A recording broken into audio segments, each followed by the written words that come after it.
এই মুহূৰ্তত পিএম কিষাণ আঁচনিলৈ দিবলৈ লৈছো ডাঙৰ খবৰ। যিসকল মানুহে পিএম কিষাণ আঁচনিত আবেদন কৰিছিল আৰু পিএম কিষাণ আঁচনিৰ 17 নম্বৰ কিস্তি ধন নিজৰ বেংক একাউণ্টত পাব বিচাৰে, সেই সকল মানুহে অহা 15 জুন তাৰিখৰ ভিতৰত কৰিব লাগিব এইখন গুৰুত্বপূৰ্ণ কাম। অন্যথা পিএম কিষাণ আঁচনিত আবেদন কৰিলেও কিন্তু পিএম কিষাণ আঁচনিৰ ধনসমূহ আপোনাৰ বেংক একাউণ্টত নোসোমাব। তো কি কাম কৰিব লাগিব এতিয়া আপোনালোকক বিস্তাৰিত জনাইছো। অনুগ্ৰহ কৰি ভিডিঅ'টো স্কিপ নকৰি প্ৰথমৰ পৰা শেষলৈ চাব আৰু মোৰ চেনেলত নতুন হলে প্লিজ চেনেলটো সাবস্ক্ৰাইব কৰি মোৰ লগত থাকিব আৰু ভিডিঅ'টো ভাল লাগিলে অনুগ্ৰহ কৰি ভিডিঅ'টো এতিয়াই শ্বেয়াৰ কৰি দিয়ক। তো আপোনালোকে মোবাইল স্ক্ৰীনত চাব পাৰিছে এনেকুৱা এখন আপডেট ইতিমধ্যে আমাৰ হাতত আহি পৰিছে। ইয়াতে কি লিখা আছে প্ৰথমে শুনাই দিছো, তাৰ পিছত জনাম কি কাম আপোনালোকৰ কৰিব লাগিব।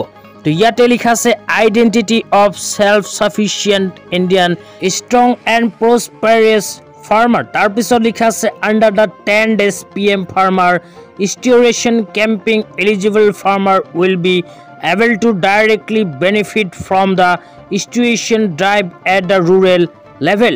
Visit your nearest public service center and complete your KYC. তো যিসকল মানুহে পিএম কিষাণ আঁচনিত আবেদন কৰিছিল সেই সকল মানুহে কিন্তু নিজৰ অঞ্চলৰ CSC চেণ্টাৰত গৈ এই কামখন কৰিব লাগিব। অন্যথা পিএম কিষাণ আঁচনিত আবেদন কৰি থাকিলেও কিন্তু পিএম কিষাণ আঁচনিৰ ধন আপোনাৰ বেংক একাউণ্টত নোসোমাব। কি কাম কৰিব লাগিব এতিয়া আপোনালোকক বিস্তাৰিত জনাইছো। অনুগ্ৰহ কৰি ভিডিঅ'টো স্কিপ নকৰি চাই থাকিব। তো আপোনালোকে মোবাইল স্ক্ৰীনত চাব পাৰিছে এনেকুৱা এখন নটিফিকেশ্যন চৰকাৰৰ ফালৰ পৰা জাৰি কৰিছে। ইয়াতে কি লিখা আছে পঢ়ি শুনাই দিছো। ইয়াতে লিখা আছে पीएम किसान सम्मान निधि योजना स्टूडेंट ड्राइव के साथ आप KYC करवाना हुआ और भी आसान। तार पिছত আৰু লিখা আছে student drive 5th June to 15th June। তো যিসকল মানুহে পিএম কিষাণ আঁচনিত আবেদন কৰিছিল কিন্তু এতিয়ালৈকে পিএম কিষাণ আঁচনিত টকা পোৱা নাই, সেই সকল মানুহে অহা 5 জুন তাৰিখৰ পৰা 15 জুন তাৰিখৰ ভিতৰত কৰিব লাগিব KYC। অন্যথা যিসকল মানুহে পিএম কিষাণ আঁচনিত আবেদন কৰাৰ পিছত KYC নকৰিব সেই সকল মানুহৰ বেংক একাউণ্টত নোসোমাব পিএম কিষাণ আঁচনিৰ ধন।